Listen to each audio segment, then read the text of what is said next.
Hello friends, thanks for watching. Some of you have been asking for more videos of our trip to Greece, and so this is one of them.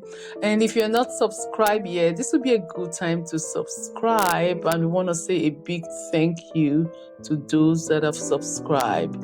You know, on many of our stops, we always want to visit the archaeological sites.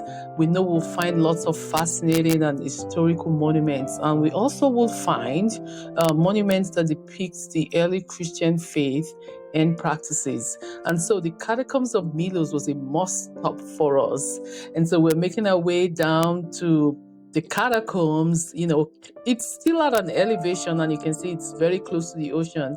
And it was kind of like it was more steep climbing back up. And it's located near the ancient city of Milos, approximately about 200 meters east of the ancient theater, which we also visited, and you will see that later in this video. And we had to pay 10 euros each to get into the catacombs, and we had a tour guide that was explaining to us everything that we were seeing. And the catacombs is actually considered one of the most important early Christian monuments in Greece, because they were used as burial sites during Roman times, and are believed to have been constructed to provide a safe haven for Christians during periods of persecution. They were discovered in 1844, and they're estimated to have been built towards the end of the 1st century AD. Our guide is there telling us about the catacombs and showing us some of the inscriptions on the wall, and some of the notable inscriptions are translated to include "in the Lord," and there were some Christian names and church roles like deacons. And you know, there's also some inscriptions that depict Alpha and Omega, which is the first and the last letters of the Greek alphabet that symbolizes that Christ is the beginning and the end of all things. The tomb dug in the rock, called the Tomb of the Martyr, which was used by Christians as an altar for their services. You can see it in the video. Our guide is showing us the tomb right now. The Catacombs of Milos also provided a safe haven during persecutions. They kind of remind us of the early existence and perseverance of the Christian faith during the reign of the Roman Empire. And so, Kingsley, we see the evidence of persecutions that mirrored what was recorded in the Bible about the early Christians. And I must say, it is so sad and heartbreaking that there's still places where Christians are still being persecuted for what they believe.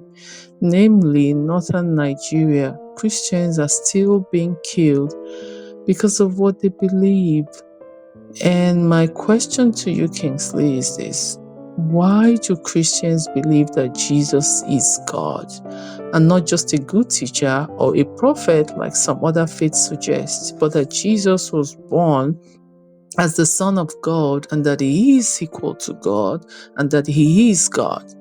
Can you answer that question and tell us if there are some evidence that supports this core Christian belief? That is a very good question, Caroline. And it's good for every Christian, not just every Christian, but everybody to know why Christians believe that Jesus Christ is God.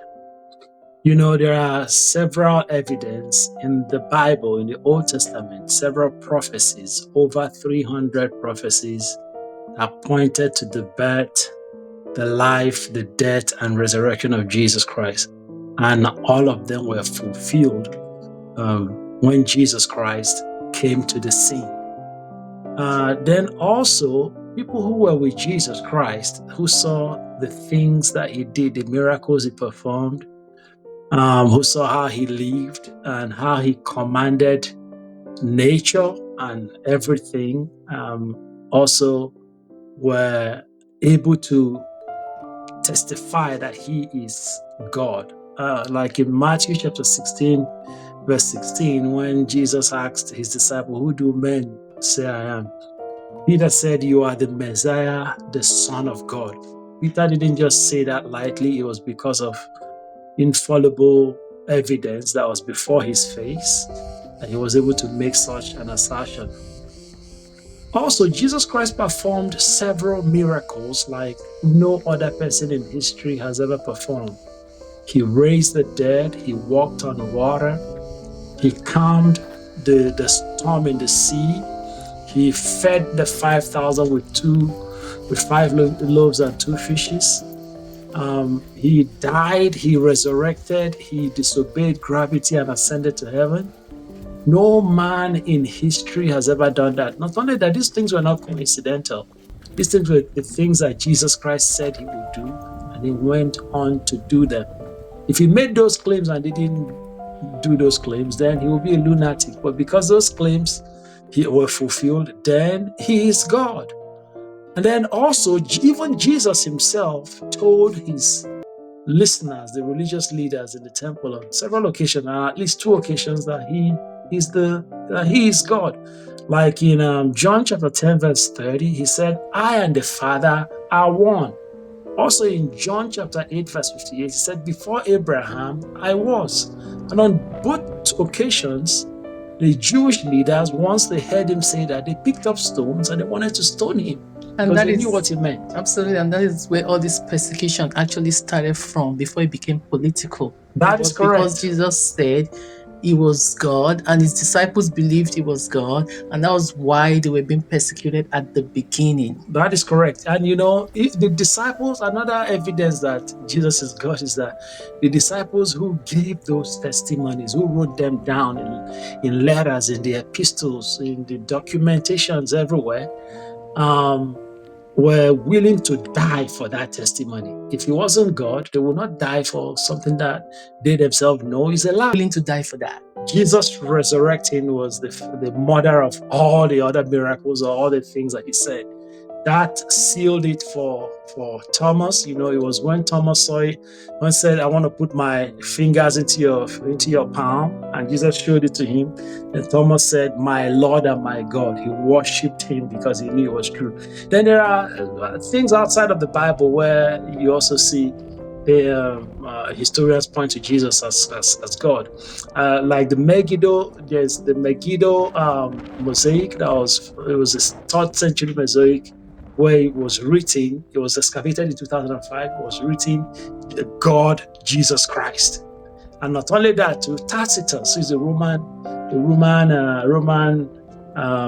historian, also a member of the Roman Senate at the time, wrote about Jesus. He wrote in 64 AD about the crucifixion of Jesus Christ by Pontius Pilate. These are archaeological findings, and we'll also say there's not one archaeological finding that has ever been found that does not correspond or does not support all the things that we find in the Bible.